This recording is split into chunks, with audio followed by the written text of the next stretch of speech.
Um, oh man, I started early so I could like kick off with some jokes. I prepared a whole list of jokes for you, but maybe we should just jump into the presentation. Okay, you can get one joke. How do you rescue a drowning baby? You move your foot.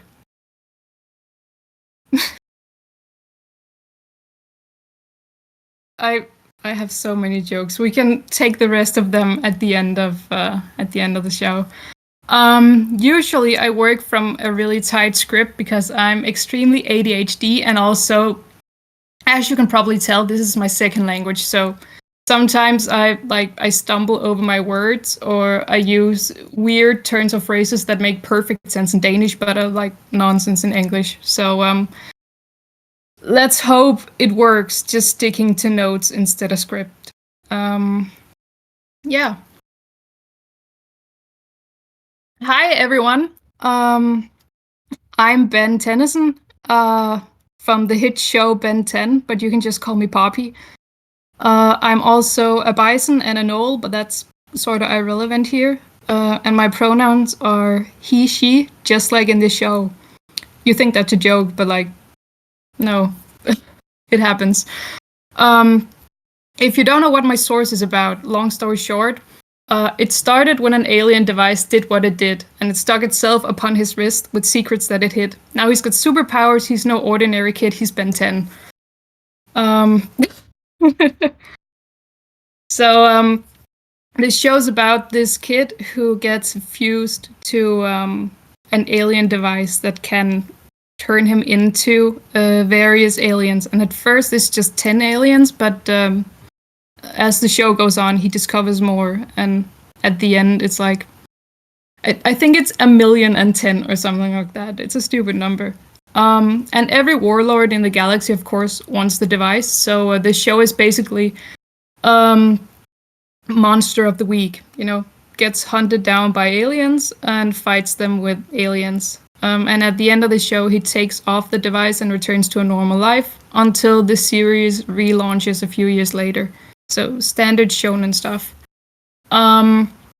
Except my canon is totally different. I didn't get the device until I was 13, and I never took off the device. So I've basically been fighting for my life since I was a tween.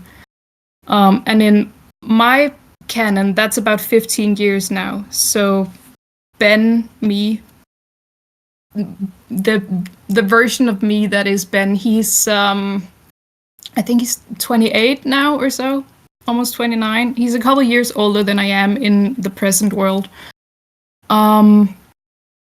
And you may notice I'm using present tense when I talk about him/me. And that's because it's a parallel life for me. It's not a past life. It's happening concurrently with my present life. So ever since I awakened, which was about, oh my god, it's almost 6 years ago, I've been getting like flashes of my life as Ben, as it happens in time with my present life. Yeah, it's been 6 years, I know. What the hell? And also, oh god, I'm trying to make sense of my notes here. I'm so sorry. I used like a couple different systems for categorizing it that made sense last night, but this morning I don't fucking know what I was talking about. But yeah, let's just jump to the next point in my notes because there's no real segue here. I don't have any personal issues with canon divergence because there's like a multiverse thing going on in the show, both in the canon of the source material and in my own canon. So I don't mind none of my noemata line up with the show's plot. But it's not like a perfect thing, the multiverse, it makes for some pretty wild possibilities. So like, there's a bunch of evil versions of me that go throughout the multiverse and try to kill the quote unquote good versions of me. Sometimes I've met other versions of me. At one point, there was a guy who tried to unite the different timelines. So there was like a couple thousand different versions of me running around fighting. That was crazy. You can destroy timelines. So there are a couple of Bens running around the multiverse just without a home world. Sometimes they hook up. That's insane. As you can see, there's like a lot of possibilities for what can happen when you have a multiverse where timelines can converge and start and end. Which leads us to I destroyed the entire universe twice, actually. I also recreated it, but that doesn't really haunt me. That's like, I had to do it. I had to recreate it, so it's like whatever. But I did destroy it twice. First time, I mean, if you look at it from the outside, it wasn't really me who destroyed the universe. I was just there in the vicinity and failed to stop the people who destroyed the universe.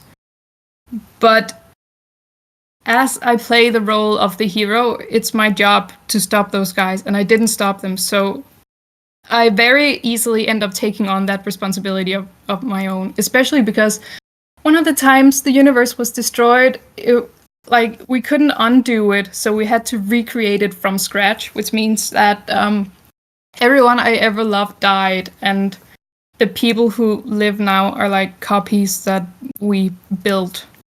So that's also a hell of a thing to live with. These things are what I call canon events, capitalized, which means that few, if any, universes divert from these events. So basically, every version of Ben that exists has to destroy the universe at one point. The way I make sense of it is that time is like a tree, and Ben Prime is the trunk of the tree, and then sorry, I'm trying to keep up with chat too. But yeah, no. If you view time like a tree, then Ben Prime is the trunk of the tree, and every other Ben is like a branching up. So whatever happens at the trunk, it affects the branches too. And we mostly have to go through it too. Yeah. It's also somewhat common for other Bens to not succeed in recreating the universe, so I count myself lucky that I managed. But yeah, I'm just one Ben out of millions, and that includes in my present reality, actually. Like, I mean, not literally. Like, he probably couldn't cross over into this timeline, especially because for me, I rationalize everything as a psychological thing that's happening in my brain. Ben Prime is the one in the show. Yes. But yeah, I kind of view myself in the present world as another alternate version of Ben who just happens to be living a totally different life and has totally different life experiences. But yeah, so all that means that accepting that I am Ben Tennyson was actually pretty easy. I awakened one morning, and by the evening I was basically ready to confirm it. I waited the usual couple months, but it felt like, I was just going around like, okay, is the time up now? Can I announce it now? I knew right from my awakening that I was him and he was me. However, dealing with the cringe, was not easy. I accepted that I was Ben in like a second. I did not accept that I now had to like live with the reality of having a cringe kin type. I did eventually overcome fictionkinphobia, like internalized fictionkinphobia. But it really wasn't easy. It's taken the last 5 years. So here's like my quick tips to overcoming internalized fictionkinphobia. First of all, fake it till you make it. Just pretend you're not cringing at yourself. Really, it works eventually. Never shut up. Keep talking about your identity. Never fucking shut up, no matter what other people tell you. Even if they tell you you're cringe, just own who you are. And then in my notes here, I wrote something exploring it through art and writing. So that helps too. Yeah, writing essays about my experiences and treating it with the gravity it deserves really helped too. You need to stop belittling yourself to appease others. You need to, even if other people think it's just a cartoon or it's just a comic book or just a video game or whatever, one of the best things you can do to overcome internalized fictionkinphobia is to not treat it as just the source material. You have to treat it with the gravity it deserves. Also, you probably need to stop speculating so much on the origins of your identity, especially when you're just awakened. Like whether you're spiritual or psychological or whatever, that's secondary to you are. It doesn't really matter if you are because you're reincarnated or you are because your brain latched onto this thing during a time of stress. The most important thing is that you are.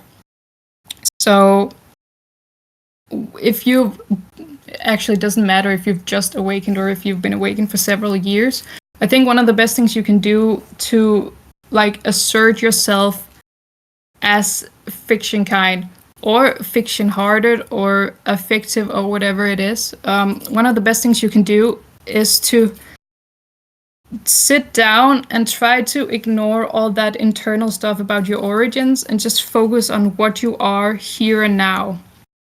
What do you experience here and now that makes you perceive yourself as this fictional or quote-unquote fictional character?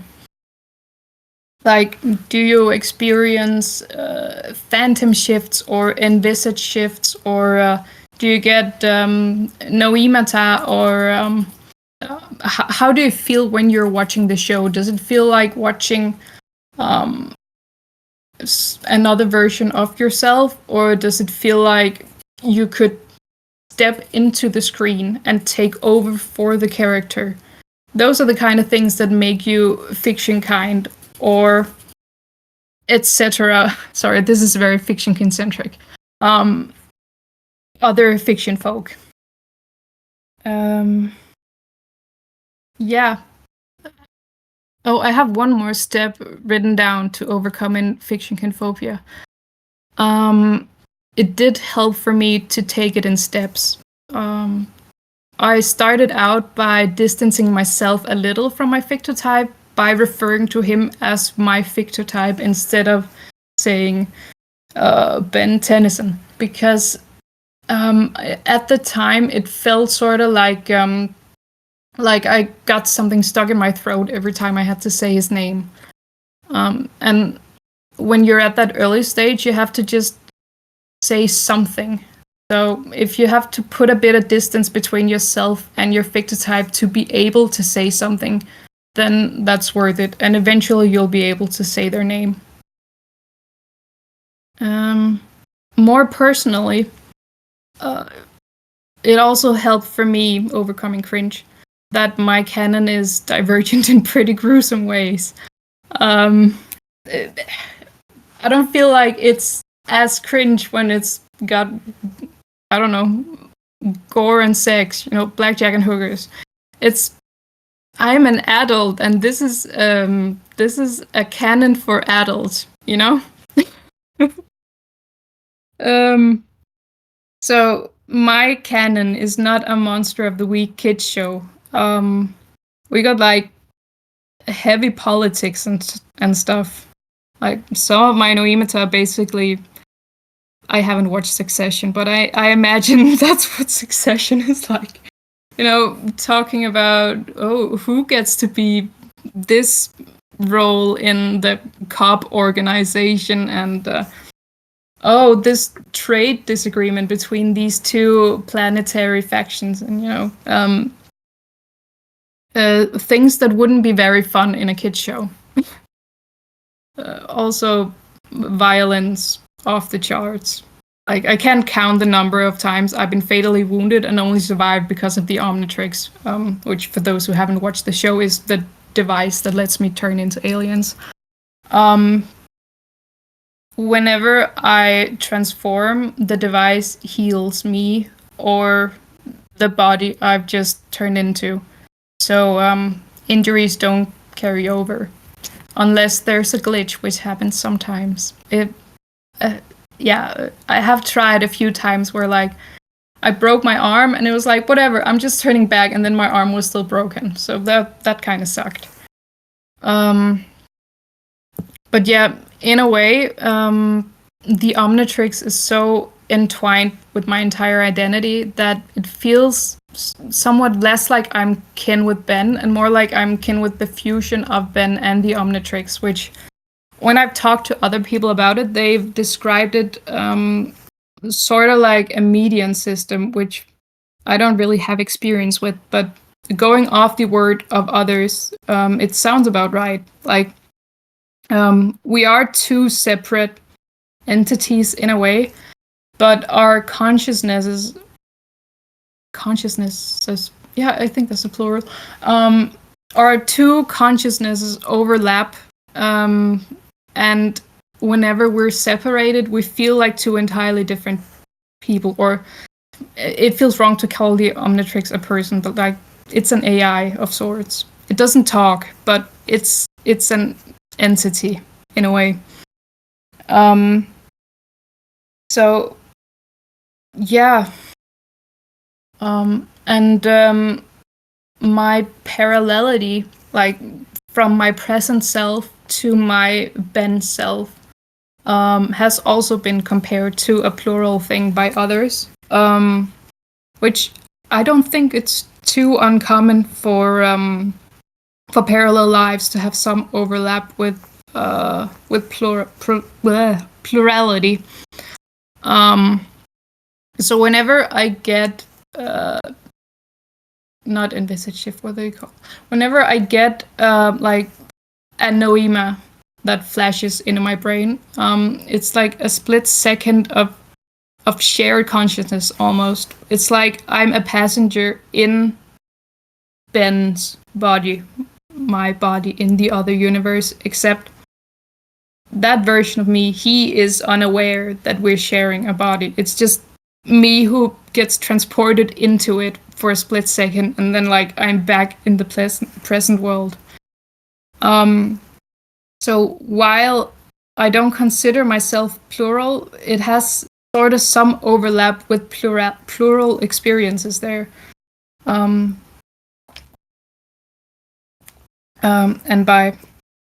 when I say I'm not really plural, I mean that I hear voices sometimes, but they exist outside of my body. So yeah, I don't know what it's like to share your body with someone else. Also, now that we're talking about plurality, a lot of systems have told me that growing up, they viewed Ben's transformations as a sort of plurality, which I think is really cool. Like, imagine just turning on Cartoon Network and seeing a person with like a whole system, you know? That must have been so cool for them. Unfortunately for y'all, my transformations are not like plurality. It's more like just my body changes. There are some personality changes that go along with it, but my transformations feel more like I'm going into an avatar body, as in the movie Avatar, where they use avatars. um, like I'm still me, but just a bit different.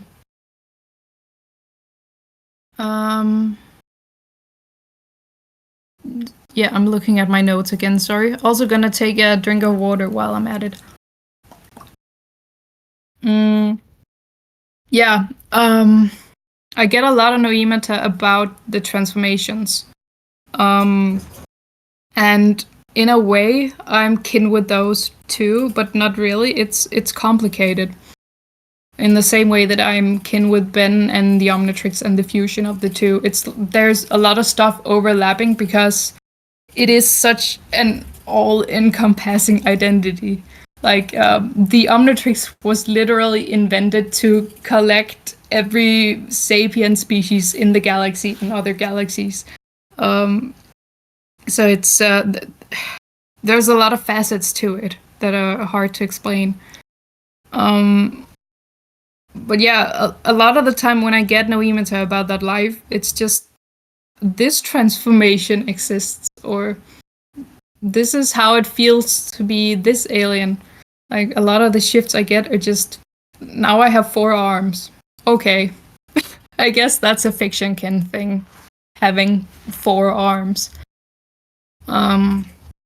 Also, speaking of 4 arms, the names of the transformation, they do also have stupid names in my canon. Don't worry. The names of the transformations was something we came up with as shorthand before we knew any of the species names. So whenever we talk about them, we'd just be like, oh yeah, the 4-arm guy, which eventually just turned into 4 arms. And there's sort of the same thing going on with the names of the alien species. Like the tetramans, again, the people with 4 arms, they don't call themselves tetramans. That's what people in English call them while speaking English. So, yeah, stupid names still exist. This is pure Noema, by the way. This is not addressed in the source material. This is just my own experience.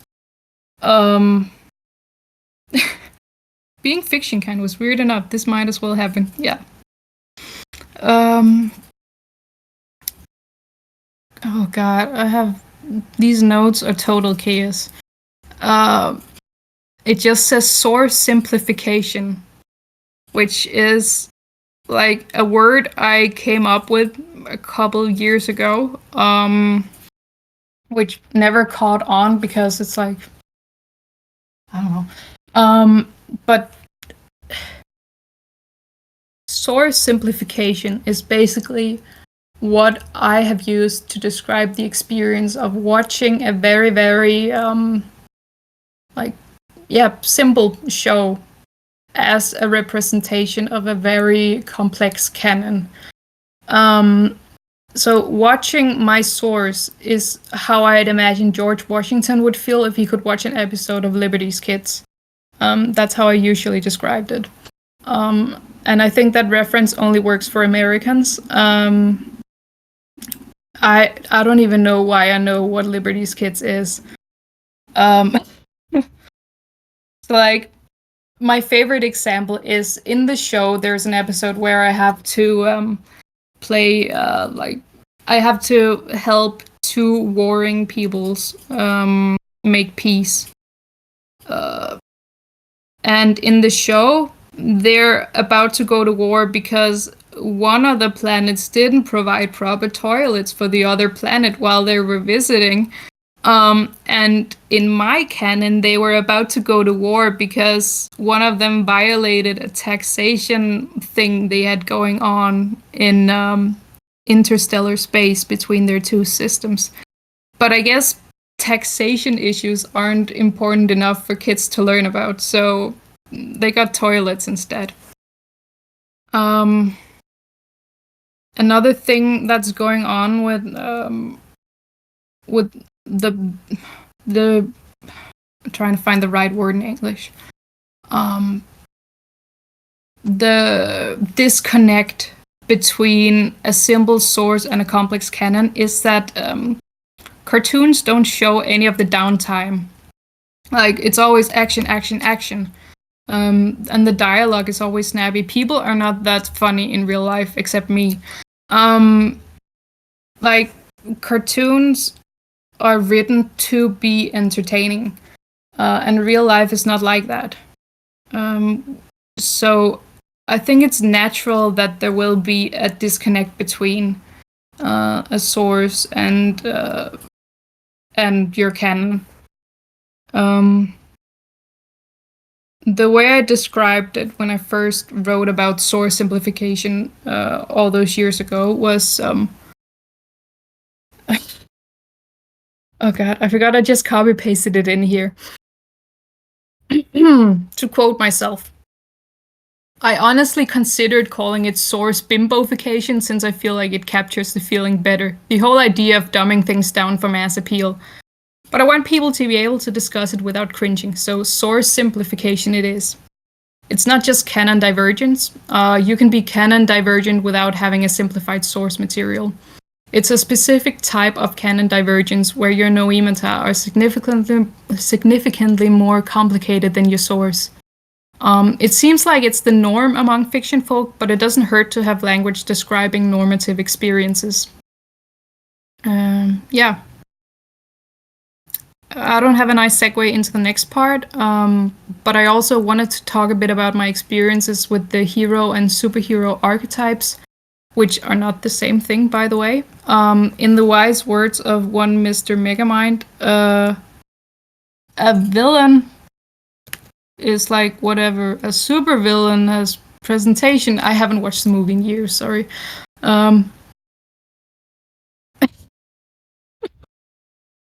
Okay. I wrote a mini essay, which is about 5 minutes, also a couple years ago, about my experiences with the hero archetype that I'm just gonna read aloud. And it was inspired by Veets. Is your name pronounced Veet or Veit? The archetropy panel you held. It was inspired by that. And also an essay Rani wrote called On Questioning an Archetrope. So without further ado, here's my mini essay. What is a hero? Someone who fights for glory, fame, and wealth? Someone who fights for the greater good? An idol or icon? A humble bragger? Someone who saves cats stuck in trees and never speaks a word about their deeds? Yes. Yes, all of that and more. The hero is an archetype as old as humanity itself, and it speaks to desires that live in all humans, and non-humans raised by humans. To be loved, to not live in fear, to aspire for something better, whatever that may be, to make the world a bit better. The hero is a paradox, a walking contradiction. Her greatest desire is peace, yet she lives and breathes conflict. What will the hero do when the war is won? Find a new fight, or stop being a hero? Life is one conflict after another, and I complain when I can't get a moment's rest. One issue is solved, two more take its place, like Heracles battling Hydra. Except the hero doesn't win when he kills the Hydra. He becomes restless, aimless, pointless. What do you do when the quest has ended, but questing is in your blood and bones? I complain about my endless battles, but peace leaves me frazzled more than anything. When I'm at war, my existence has a point. When I'm at war, I can rest in my existence. When I'm at war, I know my role, and my endless search for a unified identity takes a break. When the hero is at war, the hero is at peace. What then does the hero fight for?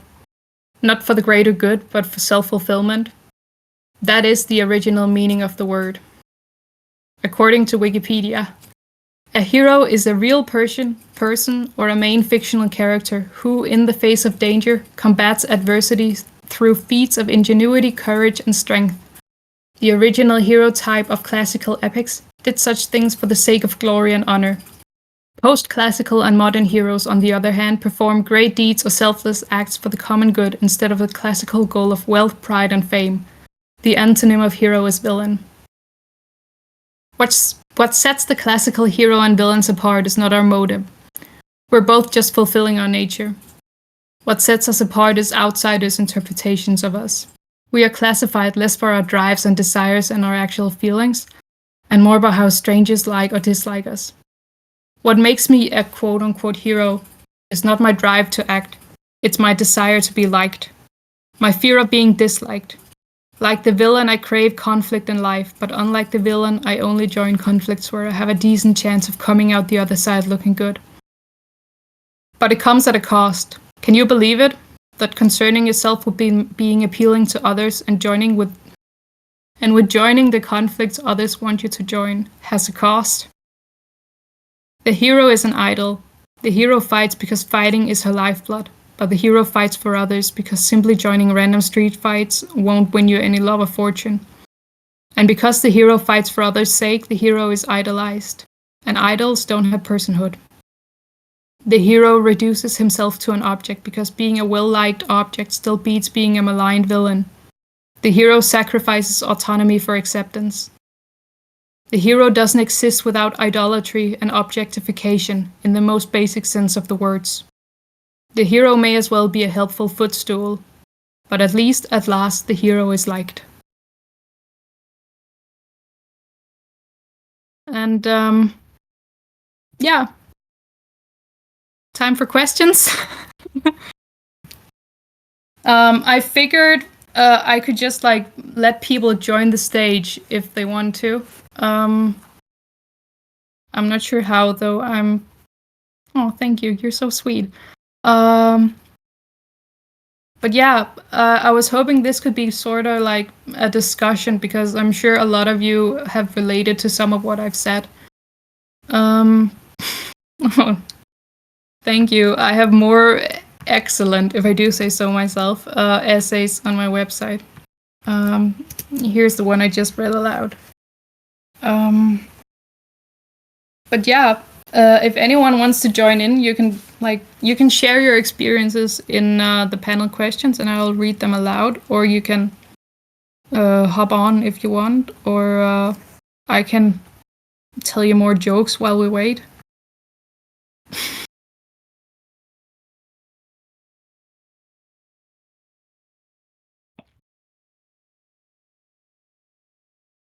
Okay. While people are figuring out their questions, here's the comedy routine. How many babies does it take to paint a wall? Depends on how hard you throw them. Okay. Then how many babies does it take to shingle a roof? Depends on how thin you cut them. Then how many babies does it take to fill a bathtub? 17 and a half.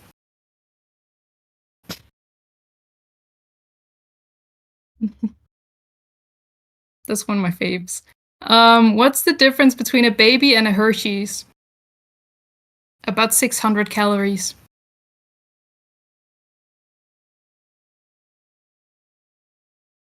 What's funnier than a dead baby? I told this one last year too.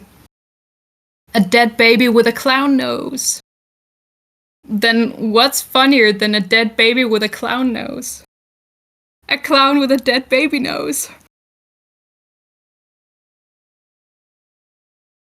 That's all I got. I won't be here all night, so I hope you enjoyed those jokes. But yeah, I mean, can people join the stage? I don't actually know how this is set up.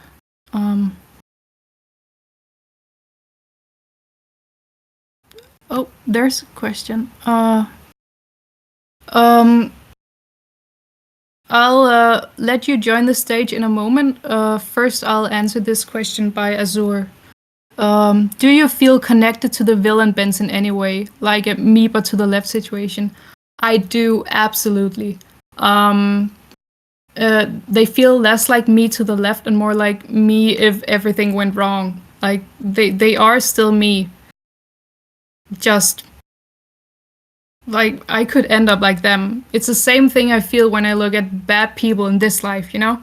I think we're supposed to humanize bad people because it reminds us that we could end up like them if our life had been fucked up enough, or if we were presented with the amount of power they have, or with I don't know, like looking at the shit going on in America right now, it's hard to imagine I could end up like that. But I have to try to keep that in mind to stay sane. Like, they are just people too. And that includes all my villains and the evil versions of me. Um,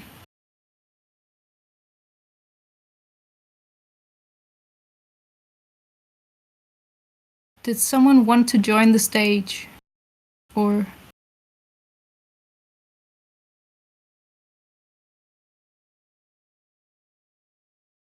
I'm so glad you like the jokes. Okay. We got a question from Fractals and Fragments. Have you heard of the term pluralet? It describes the space between being plural and singlet. We are pluralet, and for us, we are neither plural nor a singlet. What you were describing at the start sounded very not singlet, but also you clearly don't identify as fully plural. I do believe that there is a pretty wide spectrum between being singlet and plural. But for me, I have found my experiences reflected better by the voice hearing community than by the plural experiences I've seen written about online. While I hear two voices, one of them is my daemon, who I made up. So in a way, he feels less like his own distinct entity and more like, you know, those really loud OCs you get sometimes when you write and then they go away, except I haven't allowed this one to go away. While the other voice, he sometimes pops in with quips, but mostly he just lives his own life somewhere else and he doesn't say where it is, and tells me a lot of weird stuff about, like, he says he's 10,000 years old. I don't believe that, but you never know.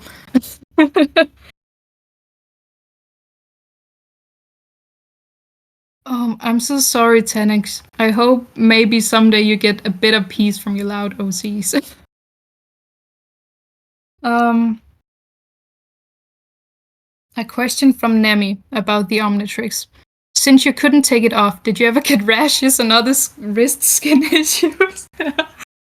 I've actually seen that before. There was like a meme going around like, oh my god, his skin must be so musty under that watch. Um, no, because there is no separation between me and the watch. It digs into my arm. Like, if you pulled it off, there would just be raw flesh and wires under it. We are literally fused. You can't separate us. Actually, it's pretty cool. I think it's cool.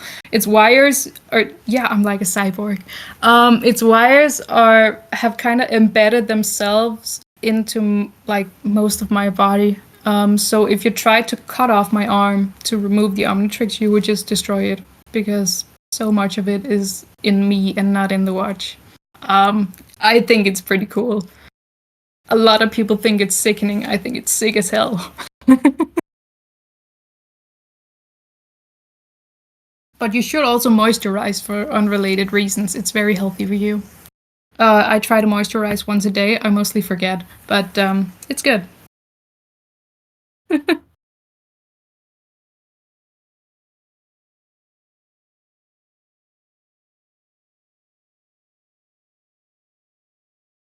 Reminder that you can still join the stage if you want to talk about your own experiences.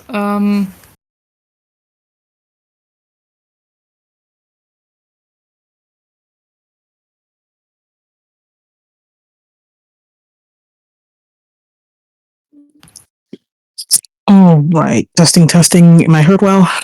Yes, I can hear you. All right, coolio. Welcome. Hello.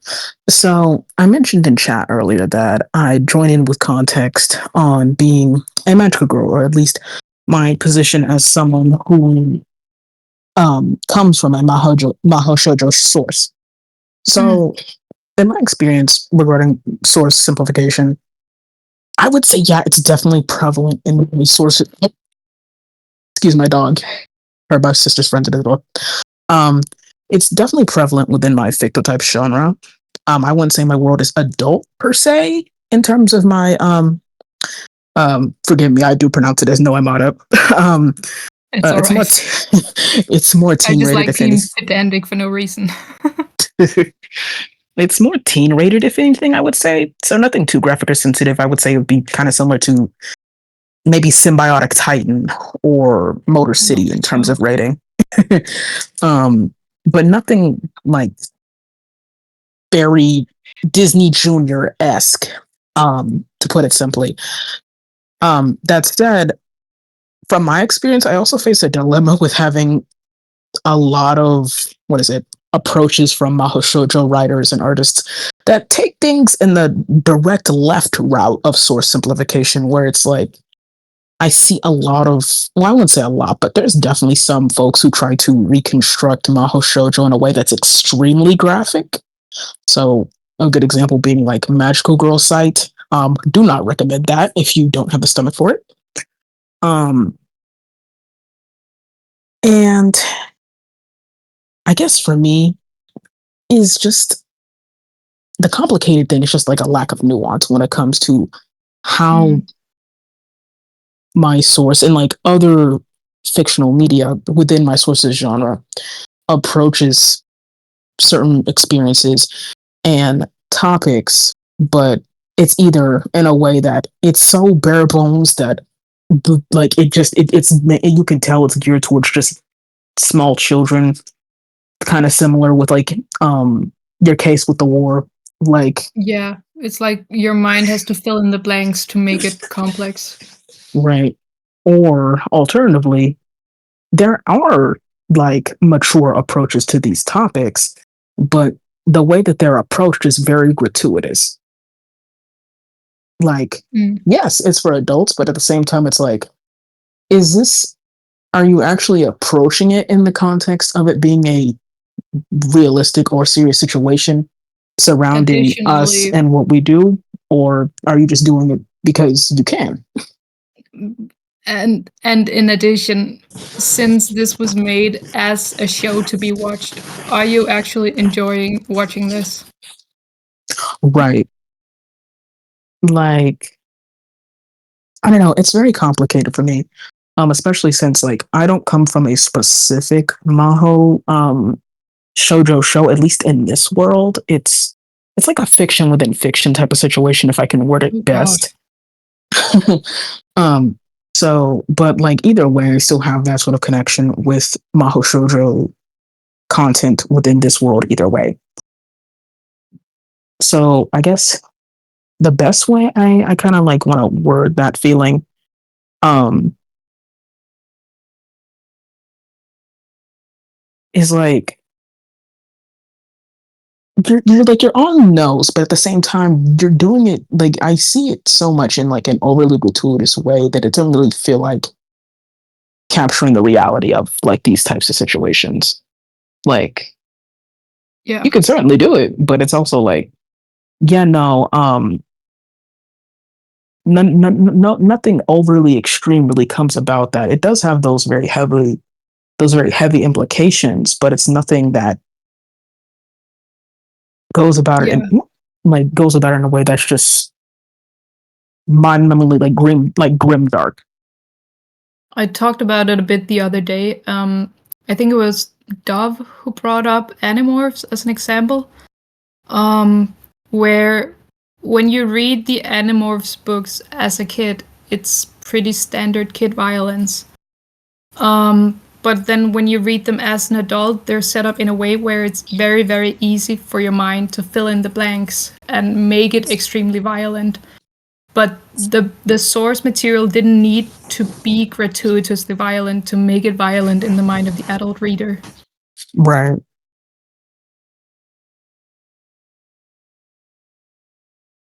And it's like I also just kind of like feel that way with some like other sources in general. Like I've hit on it before with tabletop RPGs. A lot of them do cover serious contexts, but at the same time, it's sort of like a teeter totter because it's technically an E for everyone thing either way. Mm. Yeah. But at the same time, though, it's like I know you can at least hit on these subjects in a way that it is accessible regardless of age. It's just Yeah. those writing don't want to, and that's why I But advise also be your own historian.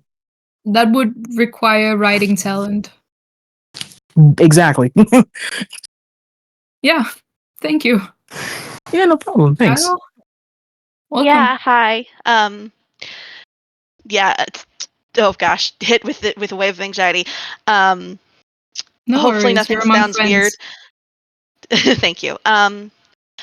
So I'm about to give spoilers for Undertale because I'm going to talk about my experiences as Frisk. And I definitely have, like, I think it's really interesting. Like, so with Undertale, you get some time travel stuff, and I don't know if y'all have seen the Undertale fandom, but there's like 80 million AUs. Oh yeah. So I definitely know some of like the multiverse shenanigans going with that.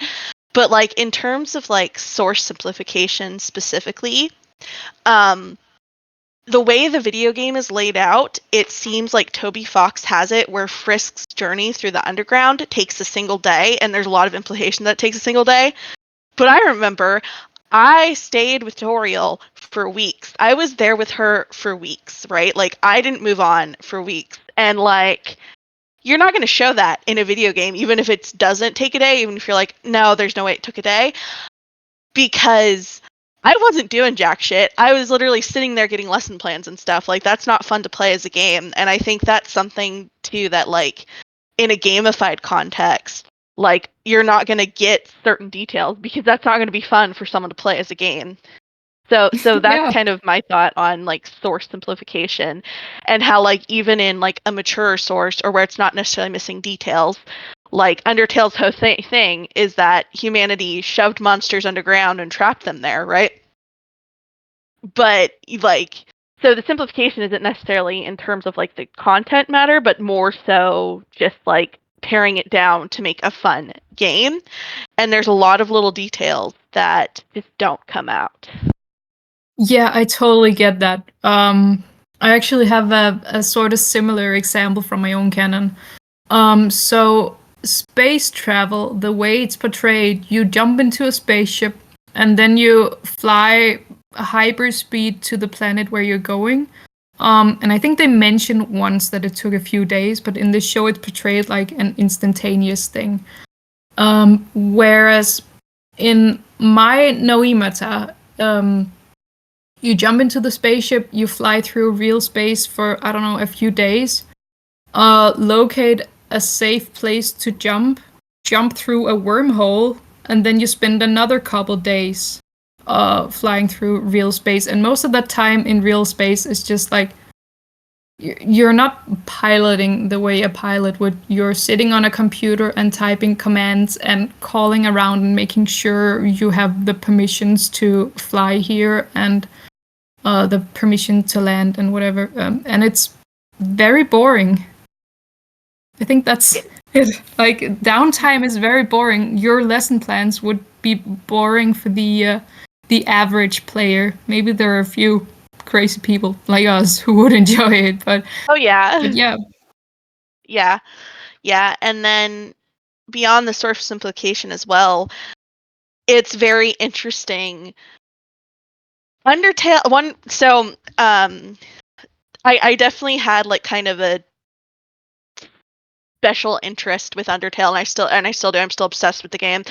But like the interesting thing with that is that there's just so much like headcanons and stuff and people will go in long debates about stuff and it's like I know this isn't accurate because I know my experiences, like right, like I know what I experienced, and you're so wrong, and it's so infuriating. It's like I just got to sit down and shut up.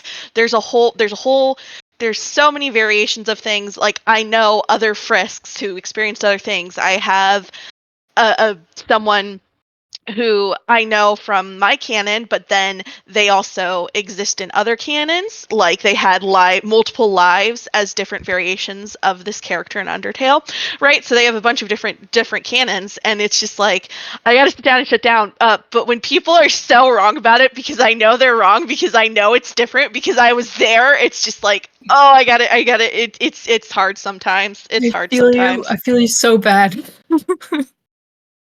Sometimes you just gotta learn to shut up. This is sometimes when I look through my fandom tag, I just have to close my eyes and go, not my circus, not my monkeys, you know?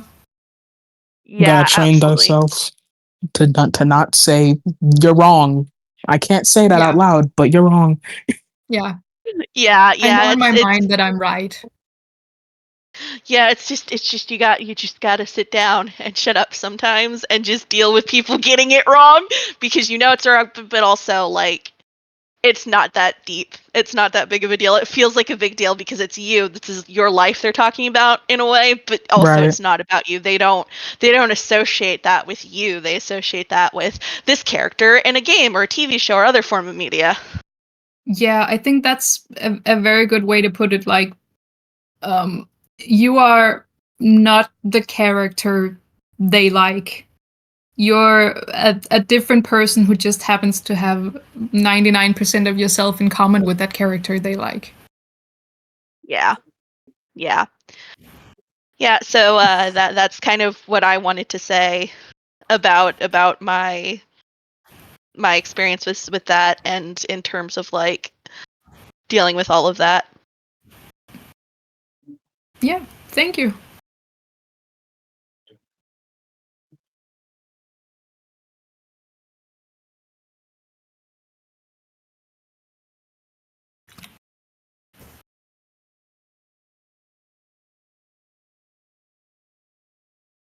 Oh, Blair says in chat, you are not the character they hate either. That's actually a really good reminder, especially for the villains out there.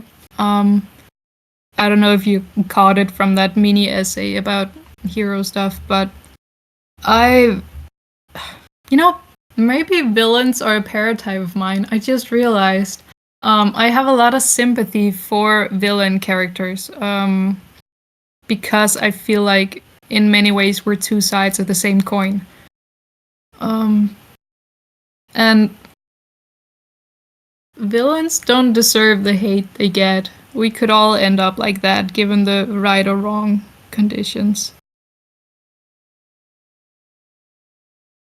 Yeah.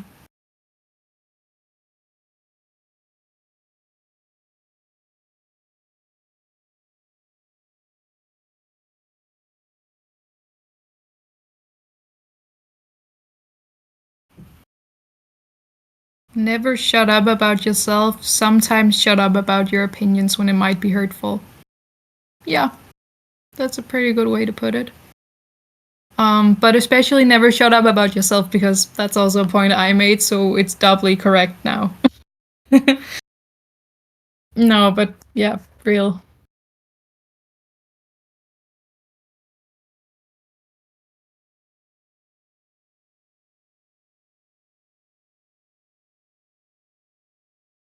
Should Rookmark and I please write the essay? We all need essays. This community is about essays. Feed us essays.